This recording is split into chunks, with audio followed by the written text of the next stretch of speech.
All right, welcome, welcome. Yeah, someone's asking if the birds are singing. Yeah, that's my backyard. I didn't realize they were going to be so noisy. I'll go on mute once our speakers start speaking. Sorry about that. We're just talking about how all of the animals and the birds and everyone's a little bit more emboldened because there's less people out. It's really interesting. So definitely a lot going on in my backyard.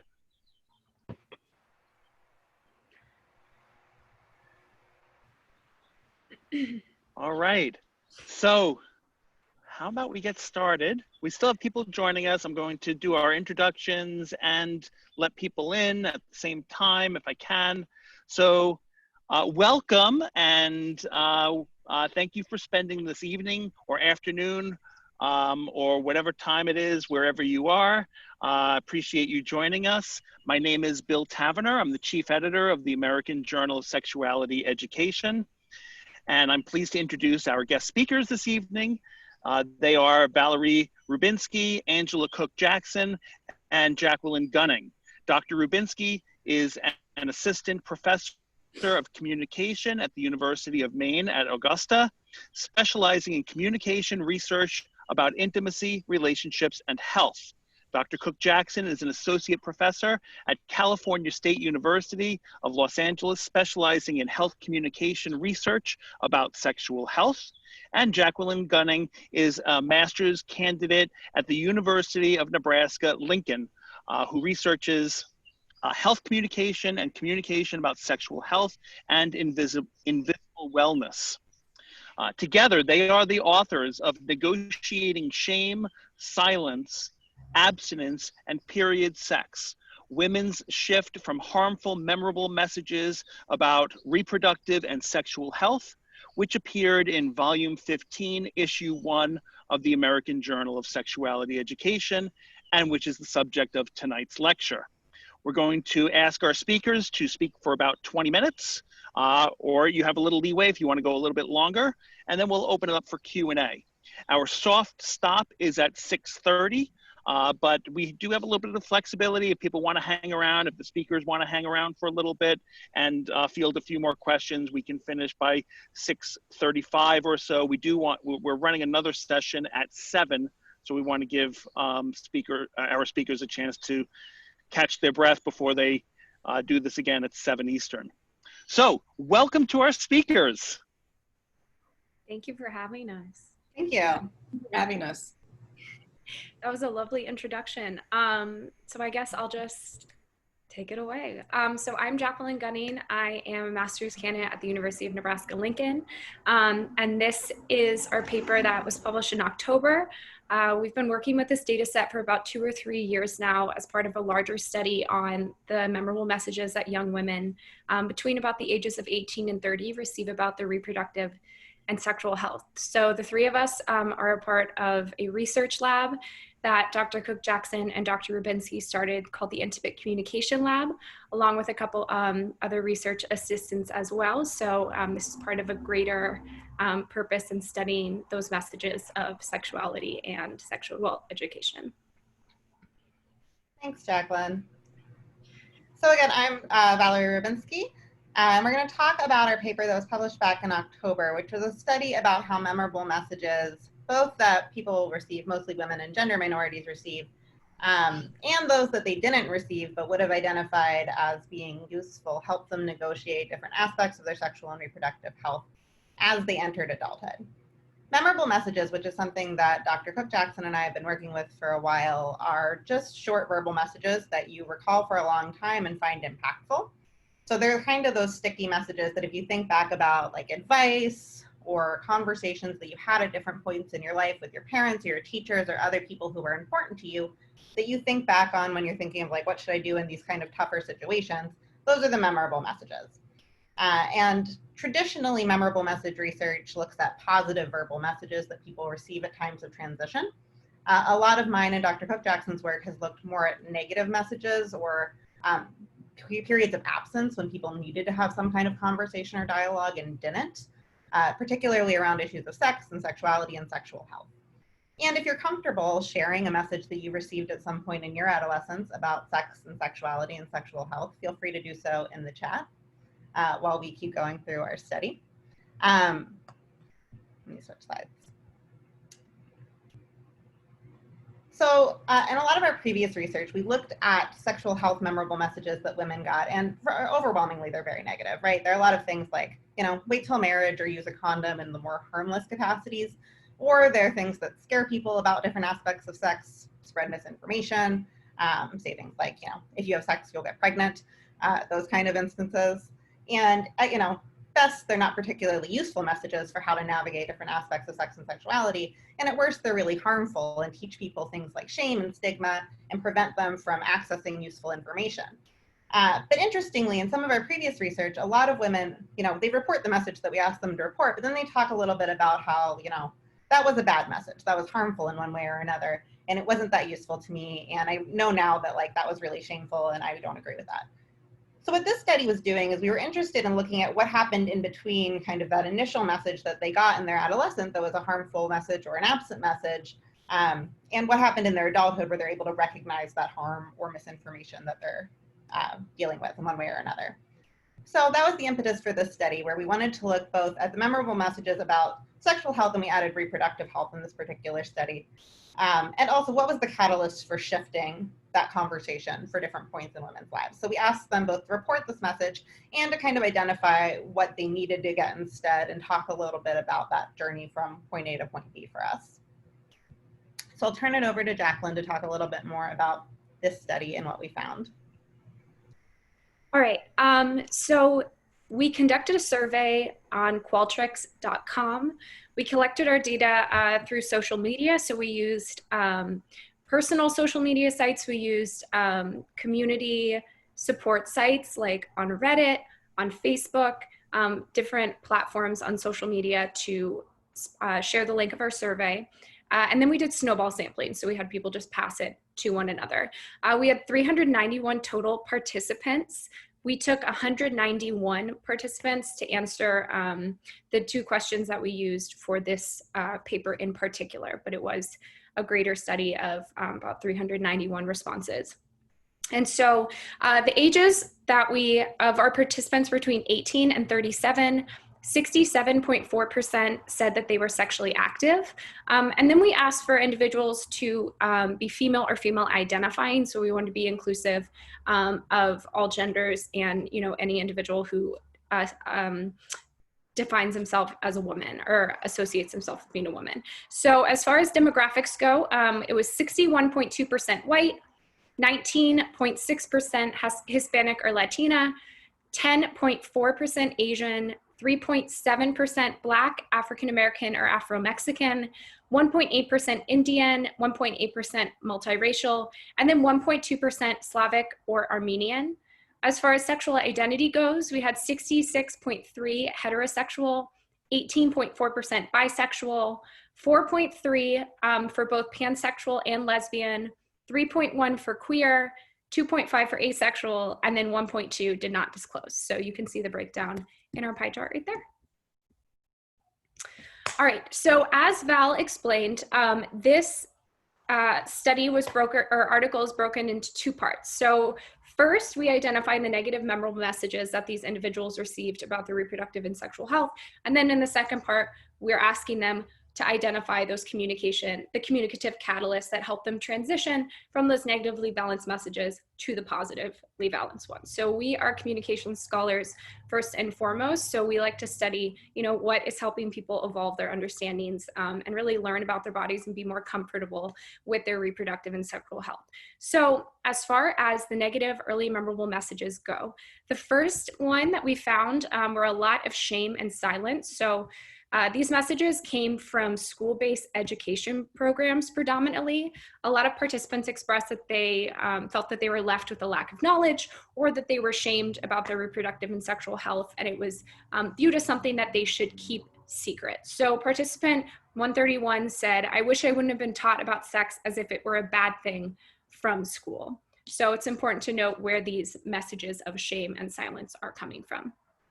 Following that, we had a lot of respondents talk about period sex, interestingly, which we did not expect them to note. So they were talking about how, related to the topic of period sex, their partner's perception of period sex influenced how they viewed their bodies and how they viewed their menstruation. So we had an array. We had positive, neutral, we had negative, but it had a direct impact on how they viewed themselves. So participant 77 said, I have a vague memory of someone telling me a man never wants to have sex with a woman during her period. So that ties back into that shame of just feeling like you're gross, equating, these natural body processes with something that shouldn't, that should be shameful and that should be secretive. Following that, we had participants identify messages about safe sex practices. So these messages taught individuals to fully educate themselves before becoming sexually active. They discussed birth control and different protective methods. So an example of that was participant 195, who said, I was always told that buying condoms were a lot cheaper than a child, and it was always a mentality that made me try to have safe sex. I am in no position financially to pay for a child. The fourth message we noticed was abortion. So these were varying messages. So they included pro-choice, they included the demonization of abortion. They talked about religious views and perspectives on abortion, as well as individual psychological implications that go along with undergoing an abortion. So an example of this would be participant 182, who said menstruation dictates our ability to bear children, which should only happen between married heterosexual couples. Abortion was never an option because virginity was supposed to be saved for your husband. And then finally, under negative memorable messages, we have an expectation of childbearing and fear of infertility. So participants expressed attention surrounding gender performance-based messages that place this expectation on them that they were going to bear children. It's something they were expected to do. And then because of that, they had an internalized fear of infertility, and that's not something they're afraid that that's not something they would be able to do, even though it's expected of them. So participant 22 said, a message that constantly has been reinforced in my family and society is not to worry, I'll want children later. And usually said after I mentioned, I have no plans to have children and don't want to. So after we identified those negative messages, we asked, okay, well, we recognize that, young women are socialized with these negative messages, but ultimately they come to a more positive, comprehensive understanding of their sexual and reproductive health. So how? Where does that come from? And so we identified a couple catalysts for that. So the first, not surprisingly, is open dialogue. So just conversations, talking about it. This involves discussions about sex, reproductive health, menstruation, with influential others like family members, friends, educators, and other socializing agents. So participant 126 said, I have lost some of the shame associated with menstruation and sexual health. This has been as a result of growing older, educating myself, and falling into fairly liberal, well-educated friendship circles. Following open dialogue, kind of on the same note, is further education. So this talked about participants expressed that they conducted independent research on topics relating to their menstruation or their reproductive and their sexual health. And this included reading books, blogs, websites, any sort of digestible media, as well as asking friends, family members, medical practitioners, questions and being curious. So participant 49 said, more girls need to be given the proper education and resources to learn about their bodies earlier rather than later. I've met so many women who do not understand the fundamentals of their own bodies. After further education, individuals talked about body acceptance and then menstrual symptom management. So taking ownership, taking control over their bodies. It involved educating themselves about their bodily functions and then learning to manage symptoms that came along with their reproductive and health and menstruation. This could be something as simple, not necessarily simple, but something like period cramps, as well as topics like endometriosis or more serious health issues like infertility. So participant 3 said, I used to be scared of reproductive health because it was so foreign to me. As I've grown into adult, I've realized that it is a beautiful system. And then the final catalyst is the evolution of gender identity, and then redefining for themselves what exactly it means to be a woman. So this was characterized by an evolved definition of womanhood, an evolved definition of femininity, and these definitions were no longer tied to traditional gender roles that stem from fertility and the uterus. Participants cited the inclusion of transgender and non-binary individuals in the definition of women as well. So participant 17 said, I understand the nuances of fertility and time and cycle now. Also, I'm less connected to conversations about contraception because I don't spend a lot of social time with straight cis people.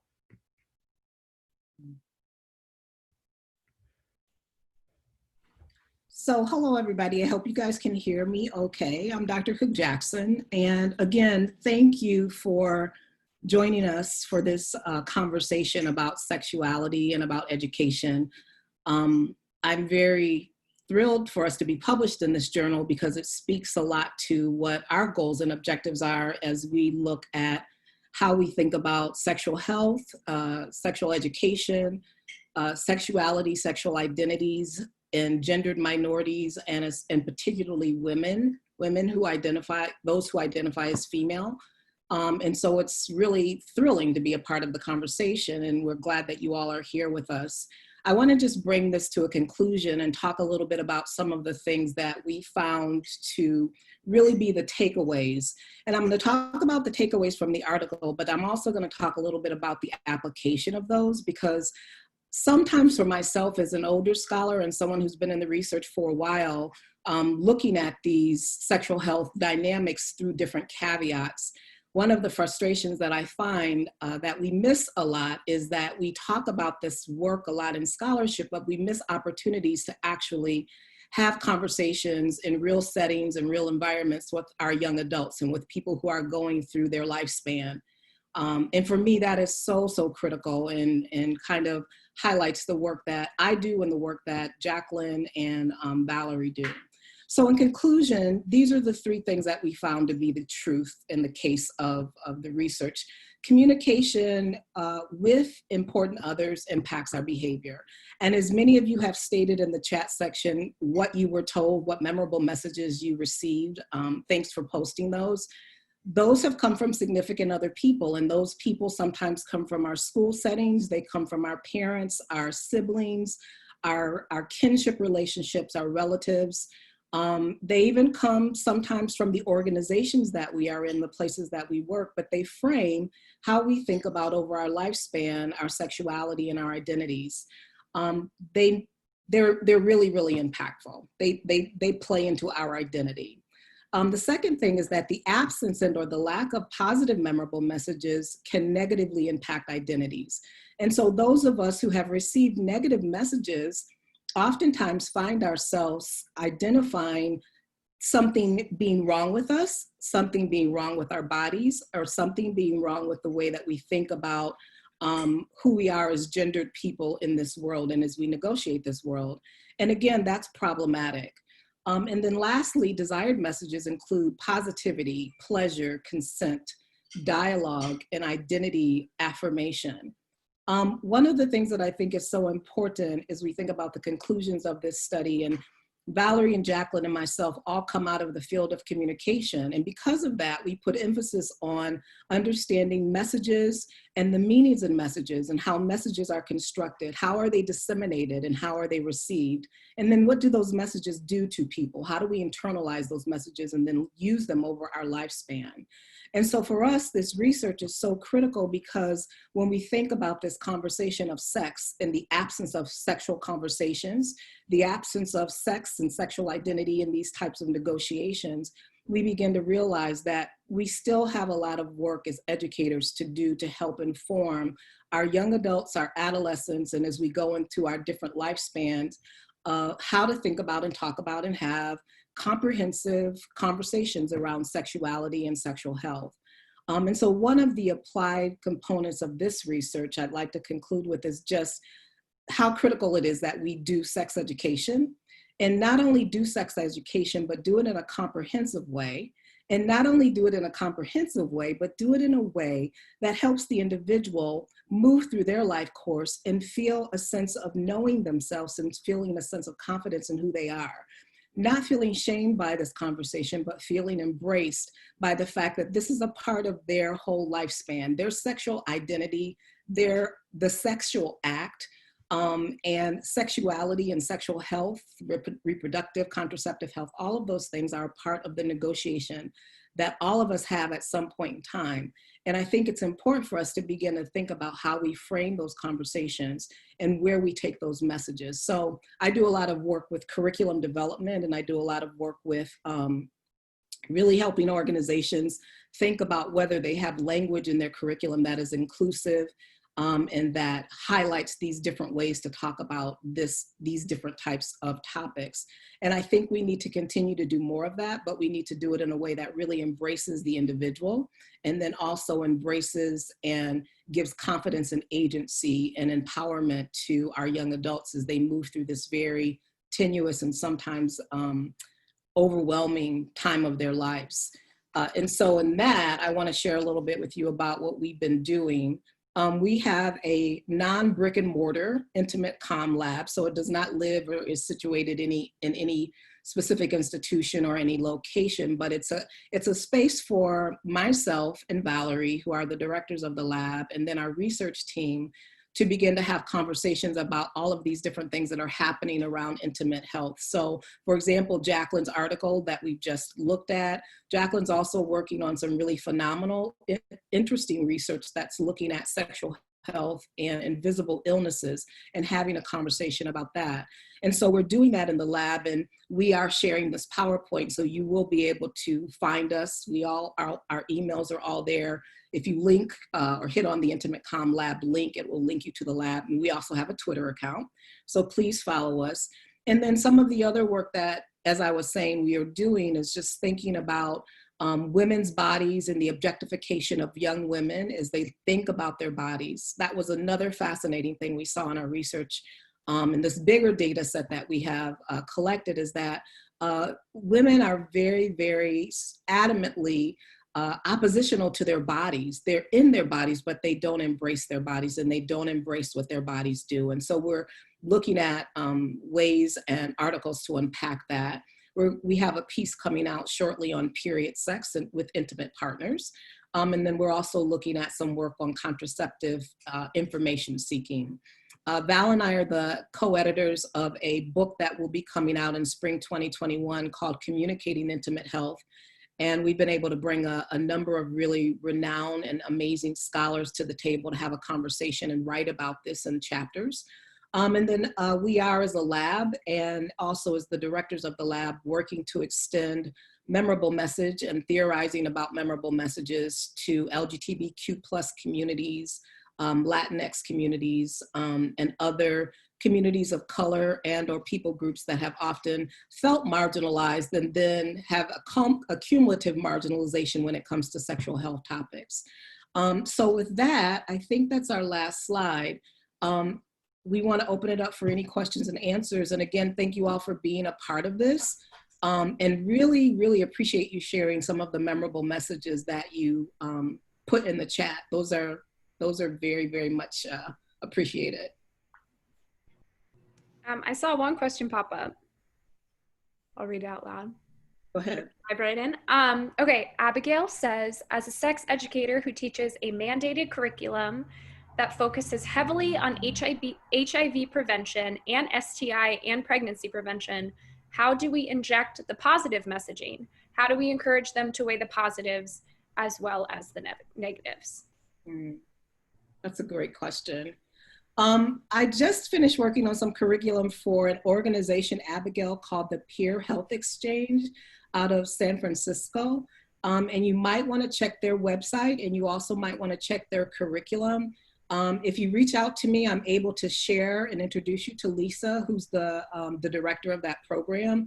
They're doing some really, really wonderful things to make sure their curriculum is giving the young people opportunities to have dialogues with the lead person. So that would be you as the facilitator of those conversations. They're doing some really awesome things to make sure that facilitator of the conversation is able to get the young folks involved in thinking outside of the scope of just the curriculum, having conversations, whether it's drawing pieces or whether it's poster boards or thought pieces, but doing a little bit more of what I would call participatory design, research things to get the teens actually thinking about their own lived experience in the context of the curriculum and what the curriculum is saying. Can I answer one more question? Yeah. I'm just reading myself, so I'll just like monitor this. Okay, so Sarah says, I was so happy to see the amount of LGBTQ identifying participants that you had, so were we, especially bisexual identifying women. Did any codes, themes emerge with the LGBTQ participants specifically, especially in the catalyst questions?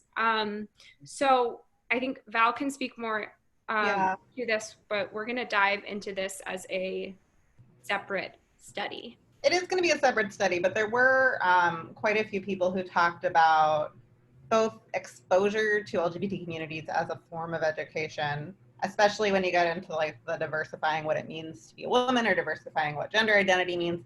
A lot of that came from queer folks, exposure to queer folks or being a part of queer communities themselves. There were also a handful of participants who talked about how their initial understanding of sexual health was just like pregnancy prevention, and then they ended up in a kind of relationship where that's not useful or meaningful because they can't get pregnant in that kind of relationship. And so how they sort of evolved their understanding of sexual health and intimacy into something more comprehensive than just not getting pregnant. Mm-hmm. All right, let's see. I know there was an earlier question about geography and whether or not there were differences both geographically and in terms of age, if I remember that question correctly. And if I got the question wrong and someone wants to come off mute, please feel free. Did we collect geography for this one? I feel like I could talk to age, but I don't know about geography. We did ask them to identify themselves. So we oftentimes do an open-ended question that asks them if they were to identify their gender, their sexuality, their location, their region, in one sentence, what would that look like? So from that, yeah, we did get some geography, and I would say that it was quite global in the sense that we had people from Brazil, so from South America, from Asia, from the US. I would say we had a very nice multi-ethnic, again, predominantly Caucasian, but also a nice multi-ethnic Latinx, African-American, Afro-Cuban identifying people. The age range, you get, I guess it's a little bit more reflective so our age range was like 18 to 31, with, I want to say the average was right around 22. But participants who are, north of 25 are farther removed from those pivotal messages that they got early in their adolescence. They were, 10, 15 years away from it. So what they were thinking more about, I think, was the trajectory of like, was that message useful and why, and what happened in between. And folks who are, 18, 19 are probably still reflecting on messages that they're getting actively or received quite recently. So I just think a different point in it. The message content wasn't drastically different at different points. People kind of report the same groups of messages that they tend to get in their adolescence, no matter how far removed they are from it, which is its own conversation. But there is, I think, more reflection for older participants who are more like, this is the message I got, and then there's a lot of caveats about what their life has taught them since then. Whereas 18 or 19-year-olds are more likely to just say, I was told to not get pregnant or to wear a condom, and that's kind of the end of it. I have a question. Is it okay? I jumped in. I muted myself. Is it okay? So I'm Gwen Butler from New York. I'm a ASEC certified sex therapist here in New York. And I actually have a comment and then I have a question. My comment is more based on, I remember having a client who was a observant Jewish female, married cisgender female, and they have a process where they're not touched during their menstruation, during their menses, and that was a respectable place based on their biblical understanding of their bodies. And I wanted in that space to respect that as much as I had my own feelings about it. And I did, and I just wanted to, I guess, put that out there as a comment in terms of, I guess, maintaining our space, right, as clinicians and as therapists. But I also, the question that I had really was not even based on that. It was more on the process between shame straight to deviant behavior. And sometimes I find that period sex is viewed more as a taboo thing and deviant versus a normalizing sort of practice between, you know, partners who are safe in their consensual sexuality. And so I'm just wondering if there's a space there between the shame, straight to deviance, and taboo, where there's healing or normalizing for that period sex conversation. Yeah, I can actually talk about a piece we're working on right now because we have a whole separate data set just about period sex. It was only brought up by, I don't know, like 14, 15 people for this particular study, which we thought was notable because we didn't ask anything about it. But we're doing another one that's just about period sex, and I could tell you what folks are saying about it there.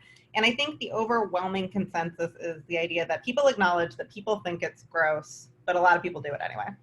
And so the conversations were sort of like, I just assumed my partner would hate it, but I brought it up and it was fine, and now it's just a normal part of our life. And like, that's sort of what people are talking about. And then there's also a lot of like, well, you know, it helps manage menstrual symptoms. Like it helps me deal with cramps. And, you know, there's all those other parts of it that I think the idea was, in that sample, a lot of our participants were in more established relationships, which is also its own piece there. But yeah, the conclusion was pretty much that people think it's gross, so I'm nervous to have a conversation about it. But then after I have the conversation, it's just part of my relationship. Thank you. Yeah.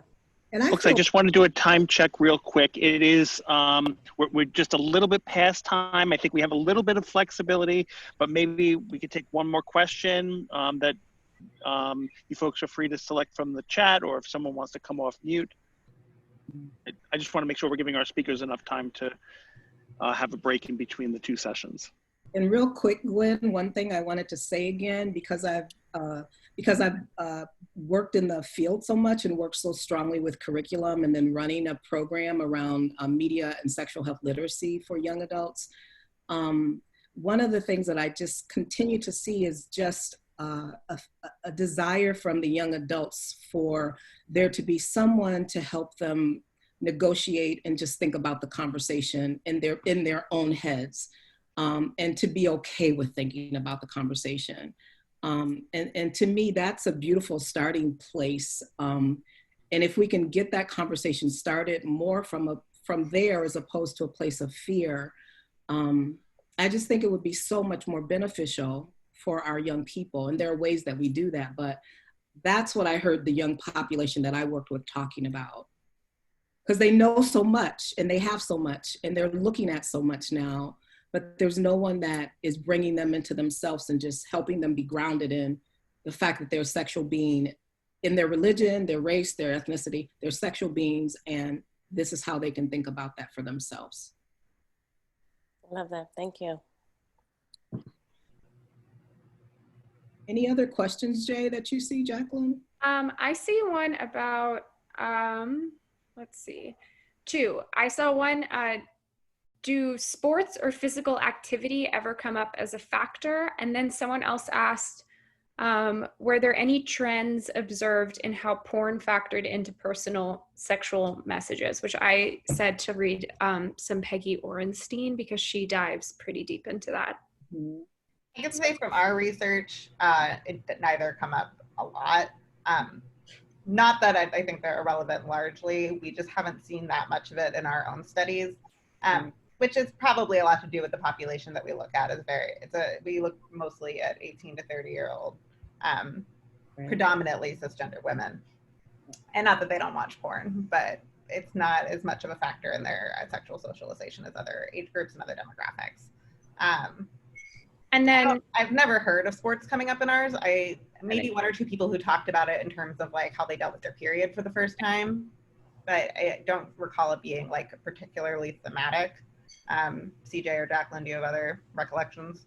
No. I think it would be more in the menstruation article. And just there's a couple, like in some of our menstruation research, a few people talk about it as like, you know, that's when they got their period and that was an event because they were at a game or something, but it wasn't really about the sport itself, more just like they were somewhere public.